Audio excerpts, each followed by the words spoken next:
Okay. Now for one of the black tops. Needle, thread, I have scissors over there somewhere. This one has a couple of holes. There's that one there. Might just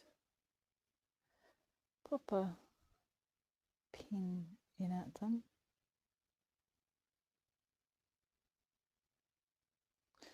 This one there. And that looks like another one. Just there. If I do this, you should be able to see better. See? The sun will move across. So that's another one.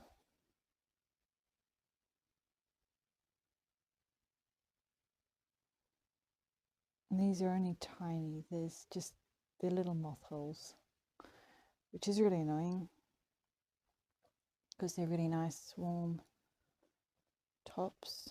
They're just good basics. You see where I've a while ago darned it before. I'm not bothered about it being super neat.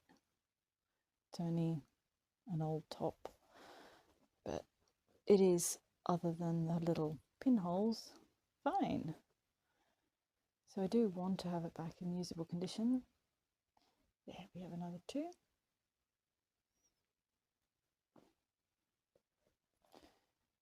Have one here.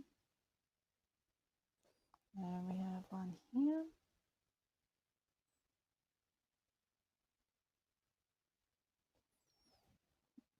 And is that one? Yep, that is definitely one. There's more than I thought there was. There's actually two down there.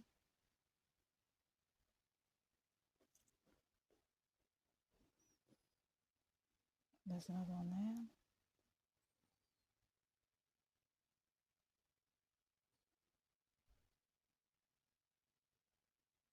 I waited until the sun would be here because it helps show the little variations in the knit when I see here. I don't know if you can see that. No.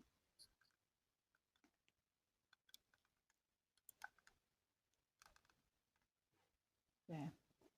So it just shows that little variation in the knit that's there.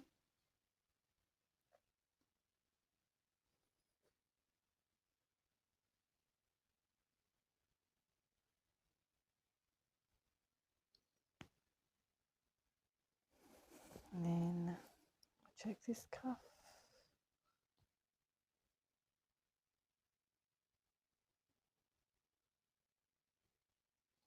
Is that one there? Don't want it to be. It might be. Looks like it is one. Yep. Just like one thread that has been snapped. Or I should say eaten.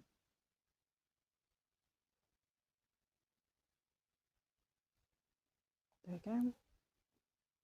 We'll check the back.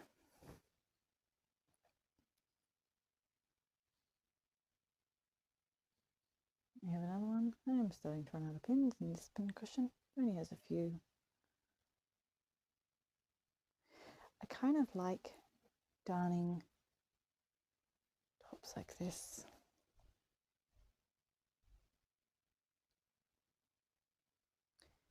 Another one. I find it satisfying to just be able to keep them in use a bit longer. I also find it satisfying that, I mean, I know it's not invisible, but when I'm able to make it so that those holes are no longer a problem, and it's kind of, it's nice, it's fun, it's not difficult darning, it's quite simple in a lot of ways. And to be honest, if you just wanted something temporary that you didn't need to worry about, you could just put a dab of nail polish clear nail polish, black nail polish on a black top, something like that on it, and that would just stop it running further. But an old top like this, they don't tend to run very far. I say that, and yet I have on the other one a run that's like this long.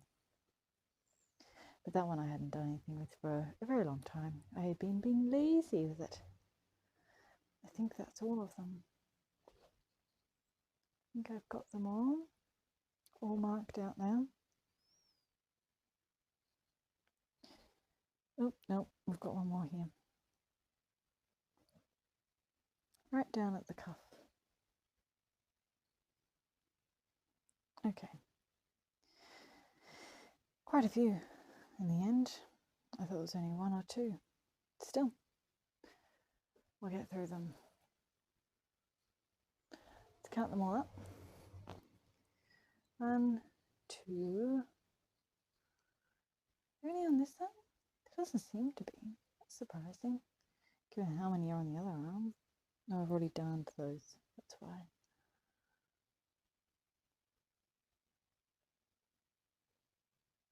So 2, 3, 4. Well, most of them are on this arm. I'm using 4, 5, 6, 7, 8, 9,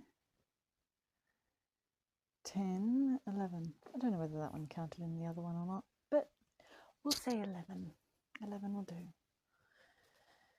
Now, to actually sew them up, I have my thimble downstairs, but again, effort. I am not going to go down and fetch it right now. I just want to do a little something. So this will just do for now. Oh, I didn't want to do it that way. I wanted to actually sew them in because I kept seeing those ends. So I was going to knot it, as you saw, change my mind. I want to actually weave in the knot as I do it. So I'll thread the needle, if it will thread.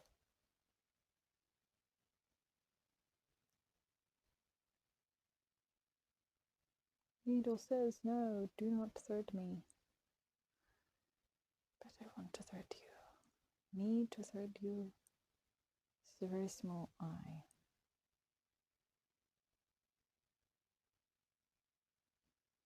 Which is probably why it is objecting so strongly. And thread has split. There we go. Needle thread. Threaded. I'll start with the ones on the body. Check it's inside out, which it is.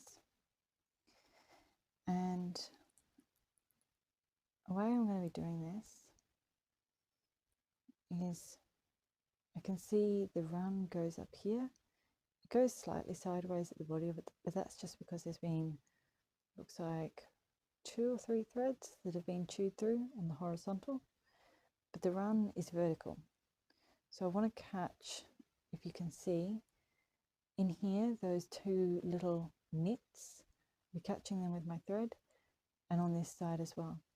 So I just look for the V's, and I will go and insert my needle into each of those, and I'll weave it back together that way. It doesn't, sounds complicated, it doesn't take very long.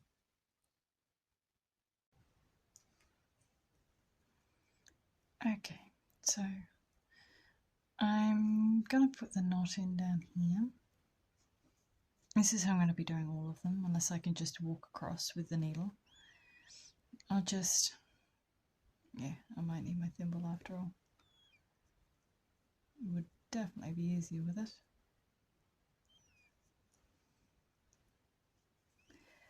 So I've just slight little running stitch across for 3 little stitches. I'm pulling that through carefully until I can see the end is only about 2 millimeters beyond the end there. I'll hold it with my fingernail right before where it comes out of the fabric, and then catching just 2, maybe 3 threads, holding that tail really tightly between my fingernail and my thumb. Oh, sorry, finger, my middle finger. I'll just do a simple knot.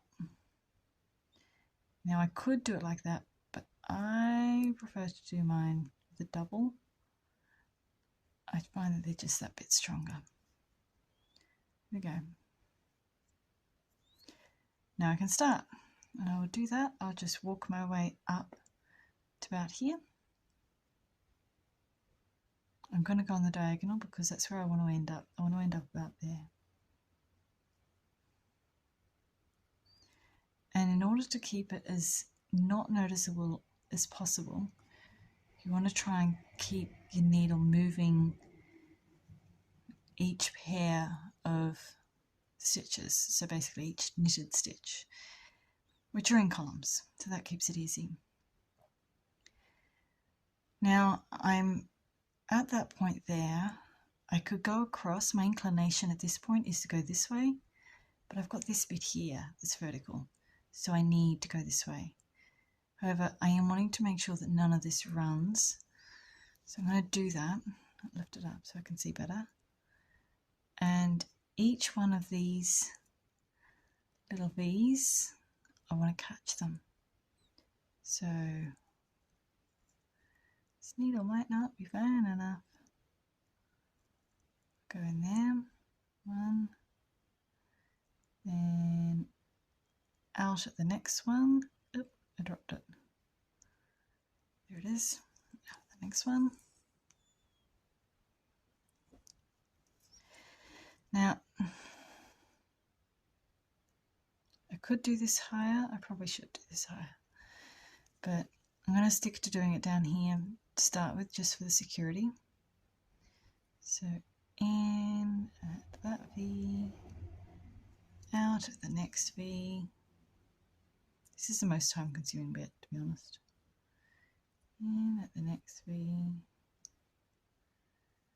out at the next one. Right, so now they're all picked up.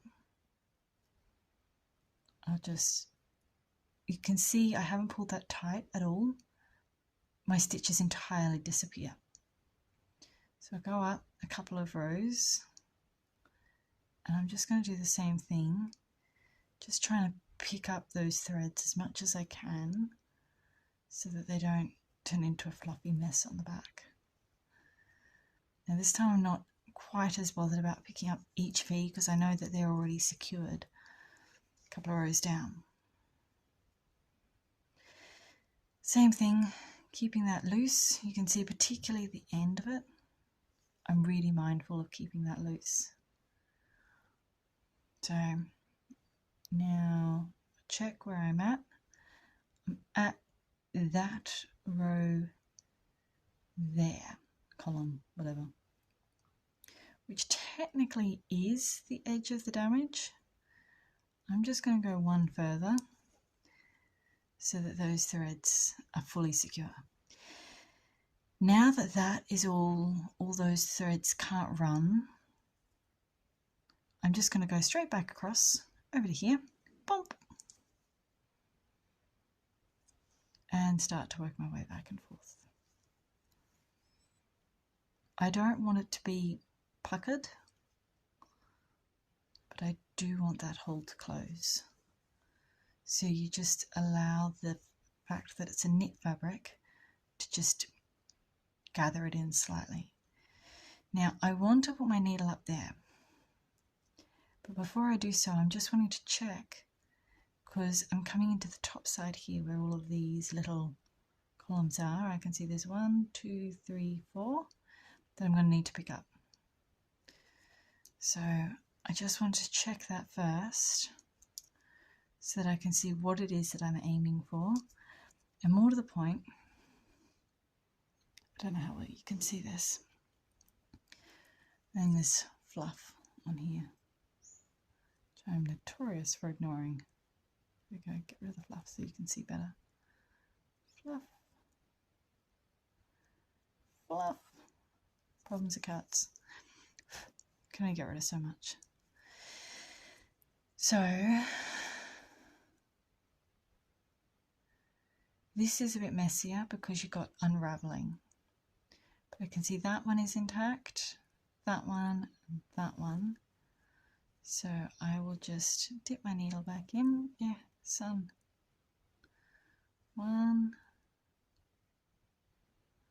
It's coming out that one. So in and out.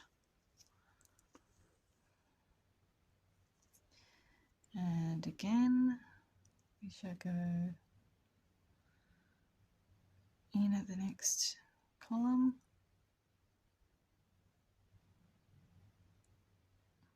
And there we go, out of the one after.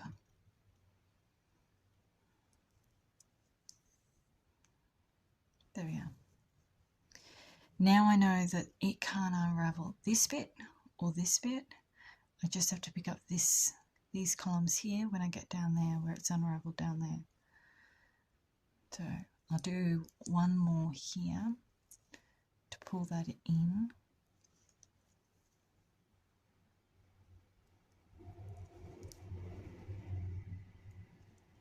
And now I just go straight over the top of the unravelling. The sun's disappeared anyway, all that effort trying to keep it.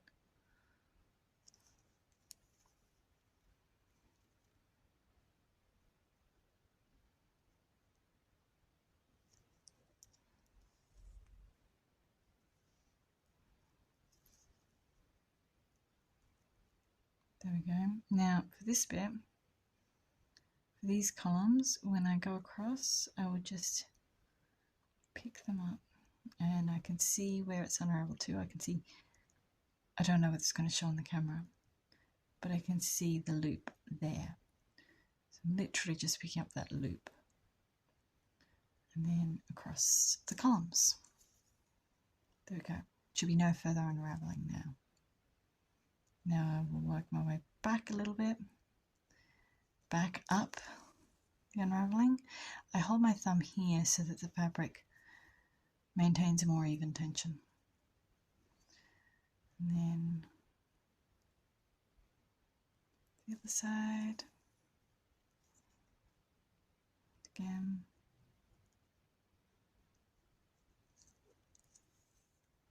Just to give it a bit more strength. So now that's about at the middle. I'm just going to check where the next one is. I can't walk there, which is sad. So that's where I've been darning. And that's where the next hole is. Definitely too far to walk to. So we shall just end.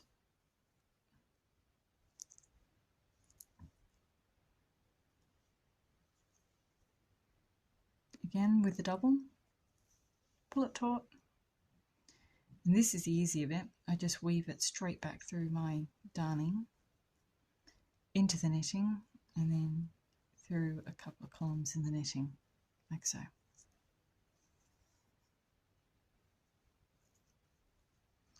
Like that. There we go, all done. Again, excuse the scissors, I am being lazy, so these are not my normal sewing scissors. I don't really care.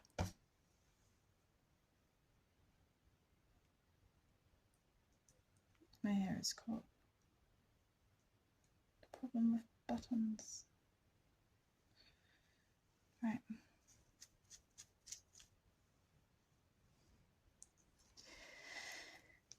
Now we can check it on the right side. And it is visible, which I wasn't expecting to be visible. That's fine, that'll do.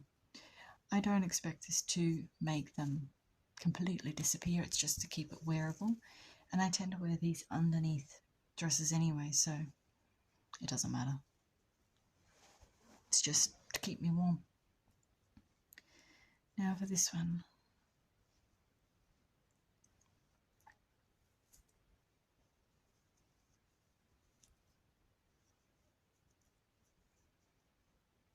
We're doing the same thing with this one.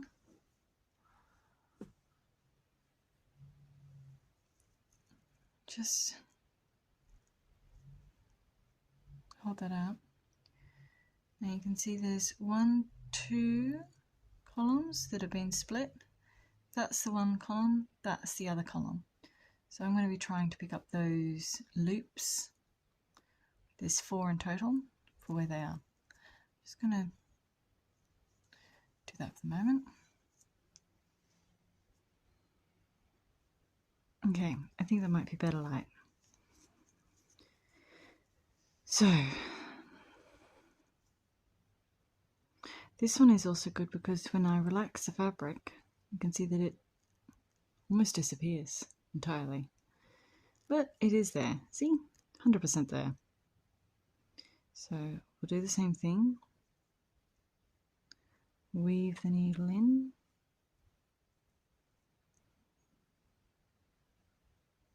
Now, the point of me doing my knots like this, oh, that's too far over. I want it to land about there. Whee. Whee. The point of me doing my knots like this, rather than as I originally started to do, before I changed my mind, is I don't want, yeah, I'll show you.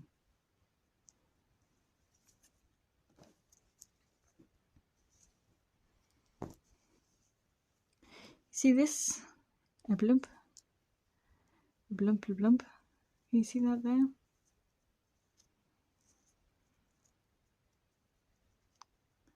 So, I'm trying there.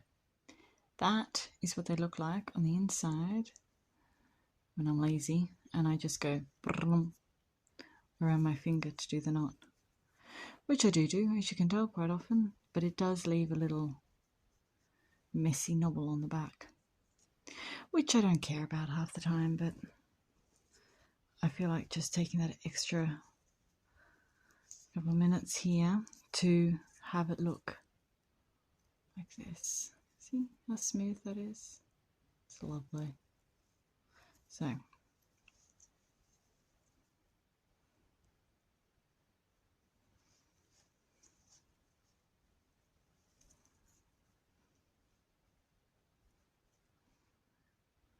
same as last time.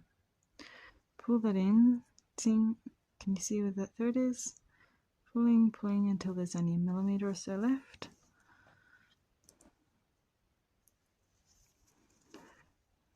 Spin it around till it's the right angle so that I can hold it with my thumb now. Really tight. Under just a couple of threads. And knot. And away I go.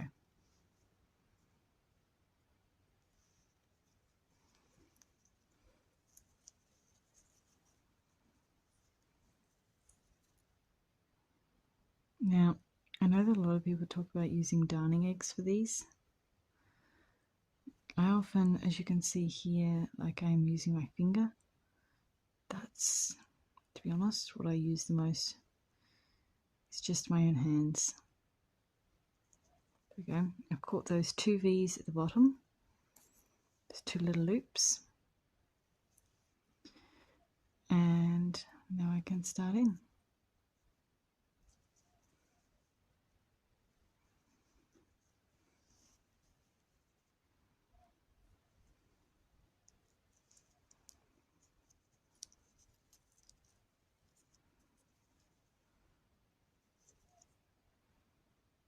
Now I'm pulling this open because I want to see where that loop there is, so that I can catch the very end of it.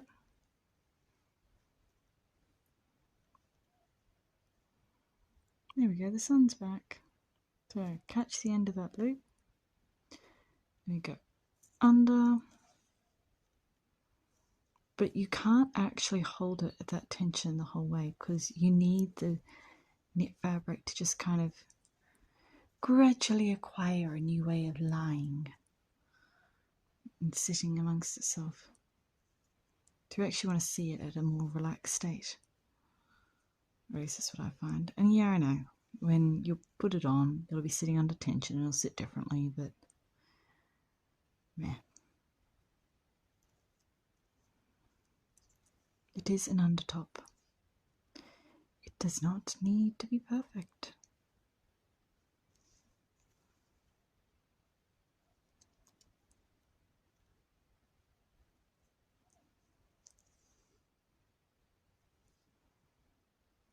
Now, tension again to see the top of that loop, which is now hiding. There it is.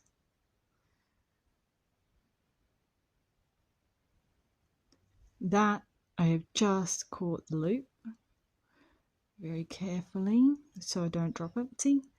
Loop. And then the fabric. Hold it. And now it won't unravel.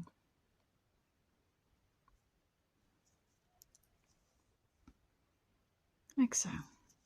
Another one done. And then knot the thread.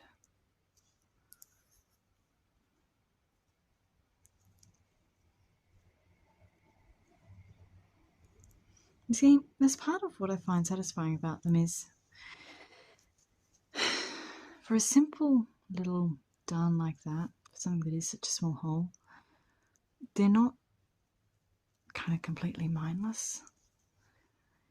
They are, essentially, because you're doing the same thing. Not darn, pick up the threads, not weaving your end. But at the same time, they're not the same thing. Not.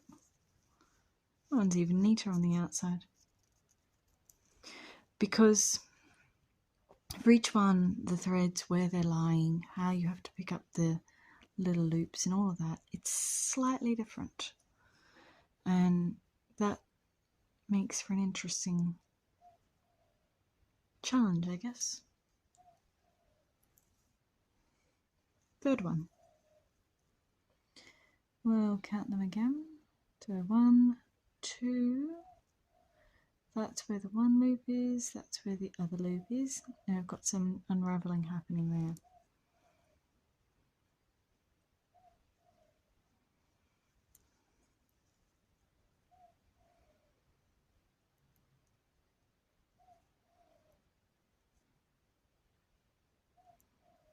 There we go.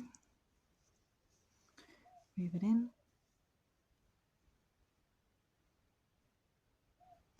I would love to be able to knit this small.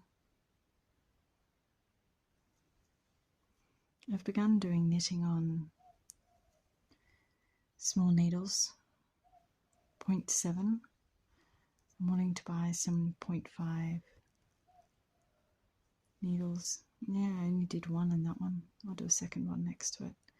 I find that if you only do one, they can sometimes work their way undone. So that's why I tend to try to do the 2. There, that's better. Okay. 1, 2 columns. This one is so small, I'm actually going to be doing slightly less with it. So as you can see, I didn't weave it in beforehand. And now I've got across to there. Might take it under to that so there's a bit more strength. And then we go straight back over. It's going to be quite quick. The knot is difficult to push the needle through though.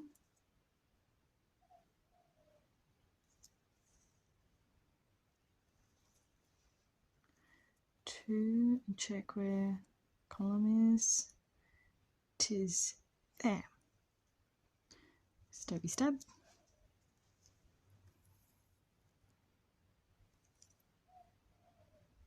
One, 2. More fluff. Now the next column is all the way down there, so I've got a little bit of the unraveling to just darn over. If I wanted this to be invisible, the way I would do that is I would get my absolutely minuscule crochet hooks, actually antique, I don't even know what size they would be the equivalent to in modern ones because I've never seen a modern hook that small. And I would re-pick up the ravelling to where the threads were broken, and then I would graft those stitches together, which on this sort of scale is very time consuming. Okay, is that the loop?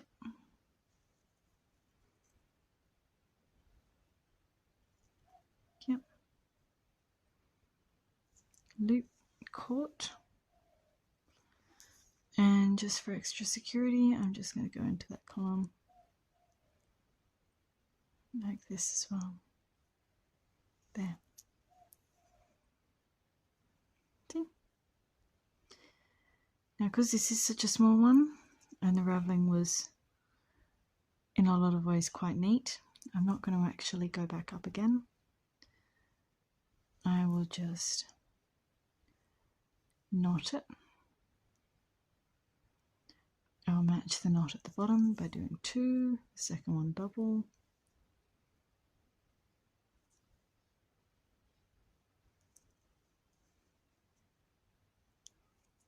And weave my end down.